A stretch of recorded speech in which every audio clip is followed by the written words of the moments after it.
package deal. So, meron silang mga ginawa rito na istingin nila yung isang window, ganyan. Pero, for me, para malaman ninyo bakit package deal, panoorin ninyo. Kasi, merong mga ginawa si Mark dito na hindi ba na ginawa doon sa mga previous niya. So, nakatalagang kaabang-abang. Kaya nga naka-bulletproof eh. May connection ba yun? Yes!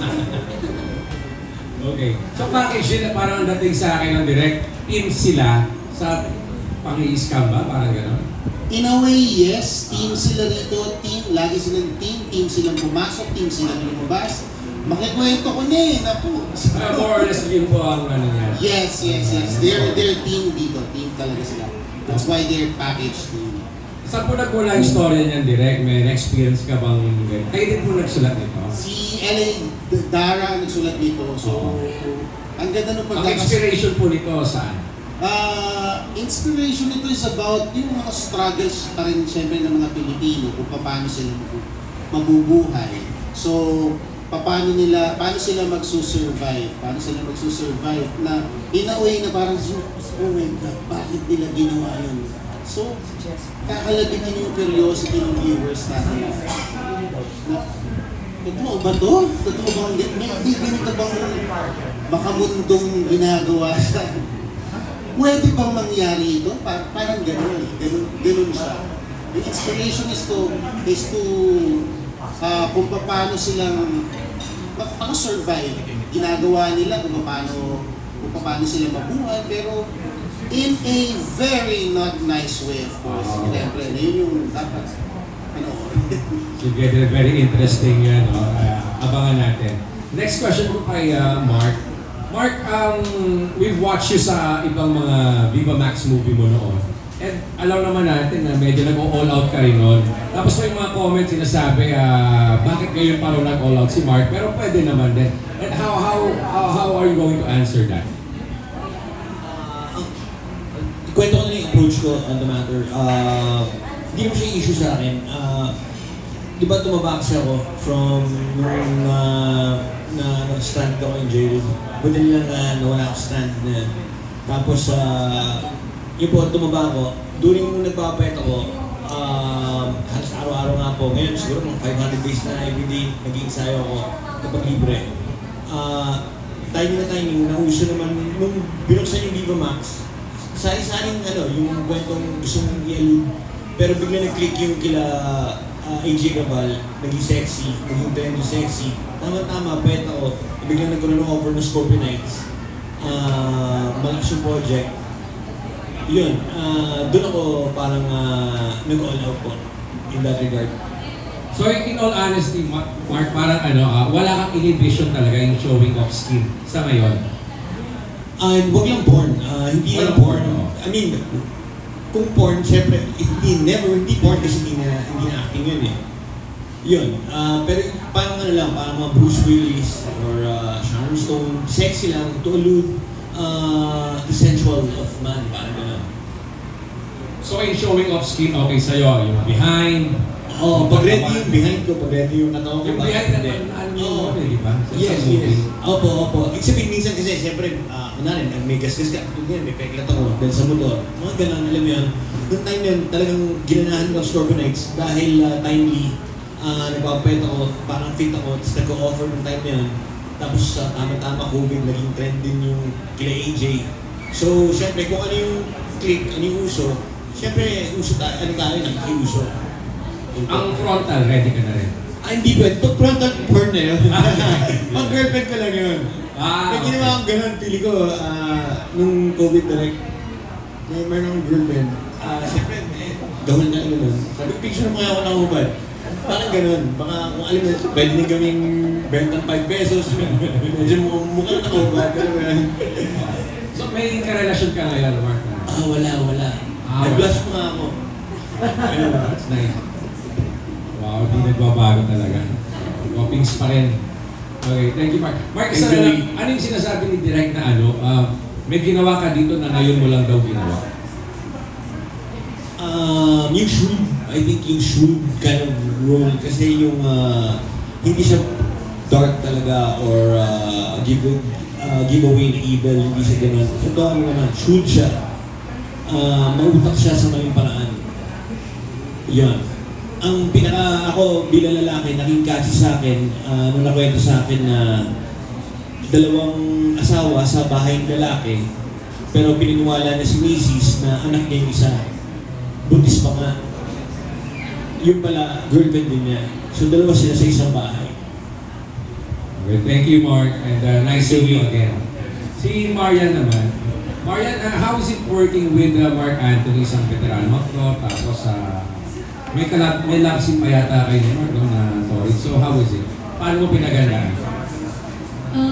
Actually po, sa first casting po kasi is, akala ko po si Sir Mac Francisco po. So, ayun, gumawa na po kami ng poster shoot. Tapos, nung ano po, yun, na-announce nga po nandun pala si Sir Mark po. Well, yun po, kinabahan po ako kasi he's a very well-known actor po.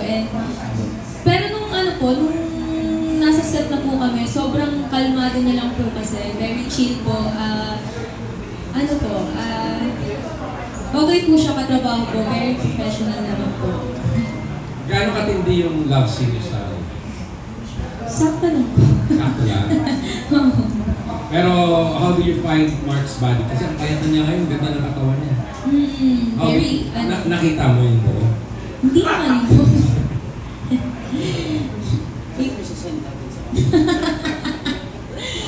Manood na lang po kayo sa sa Viva Max po. Last na, how do you find Mark's body? Kasi di ba at his age, ang ganda pa rin ng katawan niya. Opo. Very amazing po at his age po. Sobrang fit po ni Sir Mark po ngayon. Yun lang. Okay, thank you. Direct, good luck sa movie. Thank you. Okay. Thank you. Maraming sa very amazing daw ang figure. Iba ka talaga, Kuya Mark. Okay. On code lang, kids. Ibang modesty. Okay, ngayon naman po, pakinggan natin from Manila Standard, we have Nikki Wang. Hi, good afternoon. First of all, congratulations sa cast and of course, Direk. Direk, I was checking your filmography, parang ito yata yung pinaka-daring project mo so far, correct me if I'm wrong.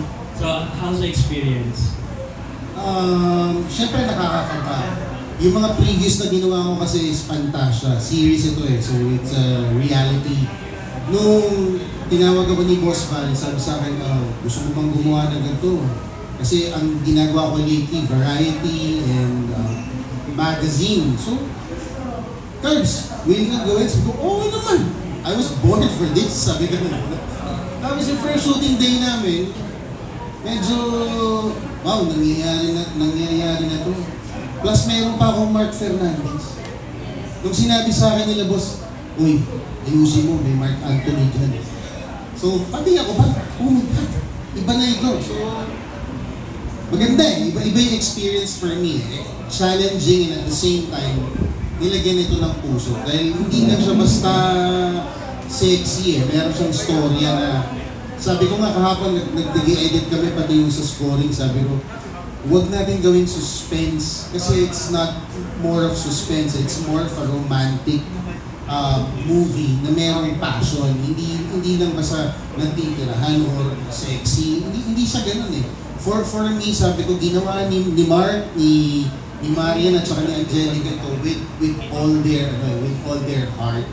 Na talagang yung term ba all out, hindi sa all out yung buong puso nilang ginawa ito with a small time constraint na with the EGL law now na kailangan mong planuhin lahat yung sequences na gagawin namin, na bubuuin namin. So, lahat sila in fairness, inaaral talaga nila kung paano nila ma-deliver yung mga script nila and everything. So, it was challenging for all of us, but at the same time, sobrang privilege and love kami na maraming salamat Viva for giving us this project. As a director, is there something that you had to unlearn, or is there something new that you learned during this project? Tulad ng sinabi ko kanina, lahat tayo umiibig. di ba? Lahat naman tayo umiibig. Ginagawa mo yung love sa taong mahal mo or interesado ka. Iba yung love sa lust. Yung dito kasi, hindi siya hindi siya lust eh. Ang ginawa namin dito, love eh. Kung mapapanood mo si Marian dito, at saka si Mark, may in love sila dun sa ginagawa nila. Hindi siya yung lustful eh. So, yun yung angulo na lahat naman tayo will learn. We learn how to love and we love what we do. So yung sabi ko, ikaw Marian, paano mo gagawin sa boyfriend mo na mahal mo? Ganun yung bawat eksena mo. That goes with Mark also, kaya si Mark dito, talagang in love yung natin. Thank you, Direk. Now, question para kay Marian and Mark Anthony.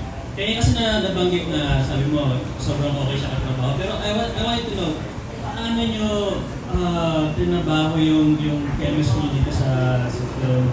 And paano yung ginawang komportable yung isa't isa? Let's start with Marian. Thank you po sa question. Ano po, siguro kasi naging comfortable din ako sa kanya, sir, kasi nagkwentuhan na po kami sa set. Before kami nandun kami sa mismong set. Nagkwentuhan na po kami dun sa standby area namin. Ayun, nakapagkwentuhan na, getting to know po kay Sir Mark, and then ganun din po sa akin. So, ayun po, parang naging comfortable naman po eventually. Sir Mark, how did you make Marian feel comfortable? Paano kami nagka-rapport? Una nakita ko si Marian, talagang sabi ko, pwede siyang maging kapatid or marami siyang pwedeng kamukha. So, nag-approach ako sa kanya, tapos sophisticated siya. So, sabi ko, kailangan galing mo yung trabaho ko. Basta approach ko with respect. Yung trabaho na talaga.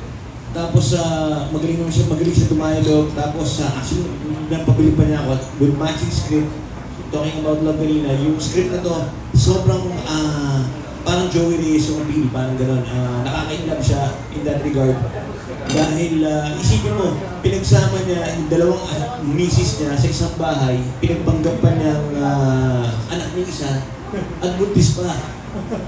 So, doon nagkaroon ng palseto. Ito pa, maya-maya, si Marian, lumabait siya, pero lumabas din yung sumuwi niya sa kwento. So, inattack na yung trio na yun, nagkaroon ng Kwame trio. So, yung script itself, gaganahan na. What to kumpletuhin tayo sa mga Sinasabi ko lang, pati sa script, ginanahan na ako direct. Thank you, Mark. Pero I'd just like to comment sa question kayo ni Joey. Kasi for your age, di ba, yung mga contemporaries mo, hindi na kayo mag-Viva Max eh. Parang ikaw yan eh. So, congrats and good luck sa project. Thanks po. Alright, maraming salamat po. Good set of questions there from Nikki Wan. Now, pasok po natin si Ray Pumaloy from Abante Liling. Hi, Mark. Ayusin ko lang to ha. Sa totoo lang, Mark, natutuwa ako sa pag-reinvent mo ng iyong career. From being Gopings, heartthrob, tapos nag-action, nag-action pa rin naman. And now, nasa-sexy ka na. Nagpa-plaster ka ba?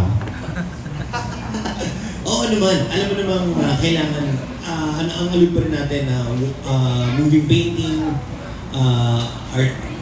artist, storytelling. Pero one time, for giveaway, sobrang nagkagustuhan kami ng co-actress. Sabi ko, totoo yun na kaya natin to. Sabi ko kay Direk, totoo na, gawin natin. Kasi, syempre lalaki ka, may ganung subconscious. Sige, wag. So, buti lang, hindi acting lang talaga. Kita mo, kahit wala na nakatingin, sabi pa rin ni Direk, wag, acting yun lang to. Kahit gustuhan na namin yung... So, nandun pa rin na acting lang. So, definitely, naka-plaster, gusto acting yun. Paano gawin totohanan? Meron ng I penetration think ng... ang point, Ray, ina-allude natin yung people na passion para when it comes to fight time, mas may ideas na on fight time in regard to making love. sensual. Okay. Ano reaction, tanong ni Jojo, anong reaction ng actress nung sinabi ng totohanin na natin to? Love scene to, ha? Opo. Don't give away siya rin, no? Hindi ayaw masyadong maging super giveaway. Basta sabi na direct, wag baka magalit sila boss, mga ganun mga executive natin babae, ganun kung gagawin natin to. Sabi ko kasi pwede na eh, dahil gusto natin isa eh. So hindi lang natuloy. So Dahil sabi niya dito, bilang direct, as in merong pene or something? ano no? May penetration? Hindi, sinabi ko na kay Direk, dahil gusto na namin ng isa't isa, yung mismo director, kahit kami tatlo na lang yung nasa kwarto namin, sinabi pa rin na hindi, dahil actingin pa rin to. Okay. So, hindi ka in-expound mag-plaster for that part? Yes, oo. Naka-plaster pa rin. Pero hindi ka mag-plaster kung totohanin yun? Kung given the chance ng panahon yun, game na ako. Kung nandun na ako sa mag-play na, magtatawid na ako sa Porn star. For that, alam mo, parang gimmick lang. Dahil gusto ko rin naman yung babae. So, Sino ba to? Pwede ba natin pangalanan? yun yung hindi ko na pwede sabihin. Hindi na pwede sabihin. May jowa na. Ito maganda. Actually, acting ko lang yun.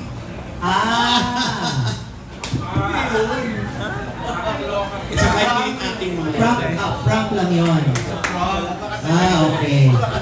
Pero Mark, was there a time na kumagat ka sa package deal? Ibig sabihin dalawang babae? Hindi. Hindi yun yung... In real life ba? In real life ba? In real life. Kung was there a time na kumagat ka sa package deal?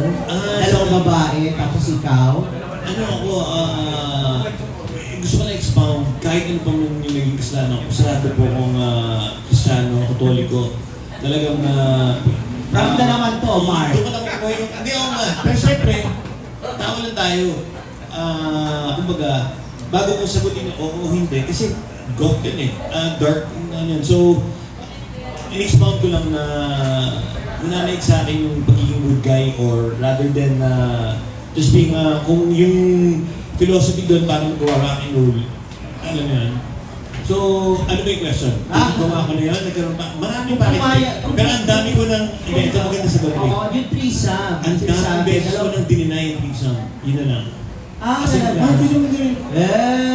Diyos. Denied. Hindi, gusto niya direct.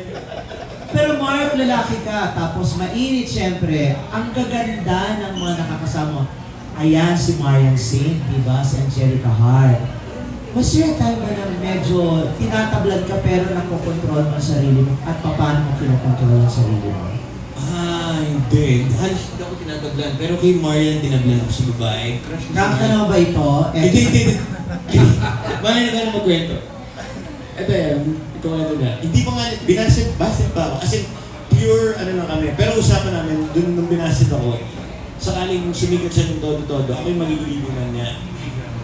Parang gano'n. So, hindi to prank ha, naniligawan mo si... Hindi ko yung number niya, sabi niya hindi pwede. So, pinisig ko na busted na ako. Acting lang. Pero tuwing nasa set kami, galing Ano totoo?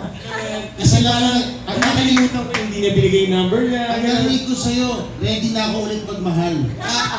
Yan ang sinabi mo eh. Si Marian Hindi, niya. baka kaya hindi binigay. Alam niya hindi pa ako ready ulit Ano si magmahal. Marian? Akalo. Yes, ma'am.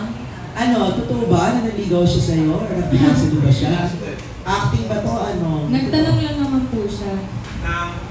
Pwede ba daw kaligawan? Pero sabi ko po no. Bakit naman? No lang po. Gwapo ni Marco. Si Bandol pang gusto niya. Si Marco. Pero, totoo, Mario, baka may jowa ka namang iba. Hindi naman po. As much as possible po, gusto ko lang din maging professional po. Kasi, syempre po, co-actor ko po siya. And, ayun po. Siguro po na dalalang po siguro si Sir Marks. Kasi, yun nga po. Kasi, mag-package din nga po kami din sa kwento po. Pero in consolation, Ray, in consolation, kahit binasid niya ako or hindi kami going that route na magiging, ano yan, magiging mingle kami. Tuwing nasa set mo kami, talagang nakakalimutan lahat yun. Ang naiisip lang namin, eksena namin sa set, ang ganda ng eksena namin. Last question, Mark. Ilang leading ladies na bang inan mo ng phone number? Ilan ang nag-deny? Ilan ang tumanggi? Ilan naman ang pumayag? As in, yung ganong imagination ring, hindi ako yung playboy. Siguro pag naging action superstar na ako, sa blessing nyo, pag mangyari man yun, siguro doon lalabas yung mga ganong kwento. Pero sobrang ano ko, para akong malumana yung mahinhin. Pero mahilig din ako sa babae, syempre. Pero sa ibang paraan, or talagang gusto ko sagrado, ayoko nung ina-acting lang. So, minsan kasi, yung, alam mo yun, kung magkakaliguan, kailangan di-actingan, totoo, di ba? Nawa natatawa si PB, dininiwala. Sabi mo na yung tanong, Mark, ilan sa mga leading ladies mo ang pinormahan mo na at ilan yung... Halos wala. As in, gusto si ko Marian sa, Saint na? sa kung actress, parang kay Sena si Christopher De Leon, alam mo yun, hindi namin binibenta yung dating dito, in that regard. Yung kwento na, alam mo yun, acting na, yung mga magandang acting, magandang project, ganun yung, so pagdating sa kung actress, wala akong masyadong naligawan or in goth na aswang in that regard, walang ganun. Iba yung style ko, hindi lang umabot sa, katulad ng ibang mga kakailan, ang paborito na mga stewardess, di ba? So yung iba, paborito actresses. Ako yung akin nag-play sa, sabihin natin na, somewhere, sa ibang larangan. Pero ganun din. Ito, last na lang. Anong naging reaction mo nung tinanggihan ka ni Marian? Ano po? Anong naging reaction mo? Anong nabasket ka? Paano napangat mo? Wala naman. Sabi ko, so basically tingin ko siya, maganda naman yung manner ng pagkabasket na ethically right. So walang wrong feeling. Tapos nag-pay off pa o lahat yun nakalimutan during yung acting si Marian. Parang gumaganda rin yung acting ko, gumaganda yung buong project. Basta okay si Marian. Yung sa ganun, in that regard. Para bang yun, natabunan niya sa good working rapport na magaling na artista. Thank you! Okay. Thank you, Sir Ray. Parang nahilo ako doon, Kuya Mark. Okay, up next from mahaba-haba pang listahan natin. Pace yourself, Kuya Mark. You okay? Alright, very good. Gusto po ng tubig? You want water direct? Okay. Sige po, maraming salamat. Next, from Marites University, we have Ambet Nabos. Hello. Follow-up na lang to, sir. Ang daming tanong charot. Hindi, kay Direk. Sa halos linggo-linggo natin, Direk, na may napapanood sa Vivo Max, ano yung pinaka-masasabi mo may pagmamalaki nitong package deal? Since ito yung kauna-una na medyo daring na dinirect mo. Katulad pa rin yung sabi ko kanina, yung dito kasi, we make sure na dapat yung word na love nandoon. So makikita, ang hirap i-arte nun eh. Kay Mark, panis yun, kayang-kaya na, para pagka meron siya ka-eksena, in love talaga siya. Ganun yun. Oo, bigay na bigay. Hindi lang, kasi, syempre lahat naman tayo nakasubscribe, di ba? Nakita na natin yung kung ano-anong angle. Ang sabi ko sa kanila, tulungan niyo ako kasi ito yung umpisa ko. Baka maaaring pagtulungan natin, paggandahin. Yung storya kasi with love. So, minahal niya, ito na, minahal niya dalawa sabay, di ba? Hindi niya niloloko ang isa. Parehas, mahal niya. So, gawin natin yung eksena na mahal mo yung ka-eksena mo. Yung kasi ganun din. Pantay, di ba? Kung bibilihan mong bago yung isa, bigyan mo rin ng bago yung isa. Ganun siya. Pantay. Wala kang niloloko, hindi ka guilty kasi parehas mong mahal. Bukod doon, paano mo may-motivate yung mga actor mo tungkol sa, yun nga, para kailangan may pakita yung love more than last bill sa eksena. Naku, kay Mark, gagawin mo pa ba yun kay Mark Fernandez? Ano na to, haligin na. Sabi ko lang, pre, ganito ha. Hindi mo siya babasahan ng script eh. Ang sasabihin mo lang sa kanya, ito yung scenario dito. In love ka. Banatan mo, in love ka. Ganito. Wala. Nangyayari sa kanya natural eh. Minsan, si Marian, ganun din. Marian, ikaw, ganun din ang gawin mo. Nung una, Direk, ang hirap yung ang dami nung sasabihin ko, hindi ko ma-memorize yung script. Sabi ko, huwag mong memorizing kasi hindi lalabas yung natural. Sabi ko, para sa akin kasi ad-lib lang. Magagalit yung mga ninuno ko kasi coming from mga Salvador, naririnig ko na sa mga lolo ko noon eh. Hindi mo kailangan memorizing, kailangan alam mo yung presence of mind ng bawat sequence. Hindi ka maliligaw kung alam mo kung ano yung ginagawa mo. So, inuulit ko lang din sa kanila, sabi ko, Marian, huwag kang mag-alala, ito yung mangyayari. So, dito, ito yung gagawin mo, ito yung nararamdaman mo, ito yung ipakita mo. Sabi niya, o sige po, ayun, one take. One take sila. Gusto ko may sasabihin ka nila. Wala na, yun lang. Thank you sa inyong dalawa, pati si Angelica. Gusto ko po yung reaction ni Mark at saka ni Marian. Hindi ba, feeling nyo ba masyadong maluwag si Direk or hindi kayo nakaramdam na na-violate kayo sa mga eksena na pinagawa niya? Ako, ang tingin ko kay Direk Campbell, parang Eddie Morris, hindi siya astronomical, mas ano siya, interpretation. Kung ano yung interpretation mo, i-execute mo, tapos siya nang bahalang mag-good or no. Hindi siya yung astronomical katulad ni Joey Reyes, pagpalagay natin, o Rory Quintos na talagang kung ano yung acting niya, yun mismo ang gagawin mo. Ito, interpretation mo, tapos siya nang bahalang mag-mesmerize on that. So pag sinabi niya magpakita ka ng skill, magbubad or what, gagawin mo na lang. Alam ko namang ano po yun, sakali po part, huwag lang porn. Pero pag parang inaalog mo na siya maging sensual, kung hiningi yun, maganda yung script, alam mo, kailangan, syempre, yes, susugot mo doon. Automatic, given na yan. Yun po. Marian. I really appreciate Derek po kasi ano po, parang lumabas po talaga yung ano po, yung acting po kasi yun nga po, yung sa script po, medyo nag-struggle po talaga ako kasi mahaba po talaga yung dialogan. Pero si Direk po parang minomotivate niya kami na hindi, kung ano yung nafe-feel nyo dyan, kung basta kuha lang kayo ng idea tapos adlib-adlib na lang. Tapos very kalmado kasi si Direk, so parang ako din, parang syempre sobrang bait ni Direk, nahiya na ako magkamali. So ako na yung nagmo-motivate din sa sarili ko, mas ini-encourage ko lalo yung sarili ko na mas ibigay ko yung yung acting ko dun sa dun po. In terms of physical preparation, Marian, kasi may mga iba kami nakakausap ng mga lumalabas na sa Viva Max, mga babae na talagang kumari may mga girl-to-girl, mga ganyan, ilang beses to silang nagmamouthwash, nagtutoothbrush, ganyan. Ikaw, paano mo pinag-ahanda yung mga ganung eksena sa yung video man?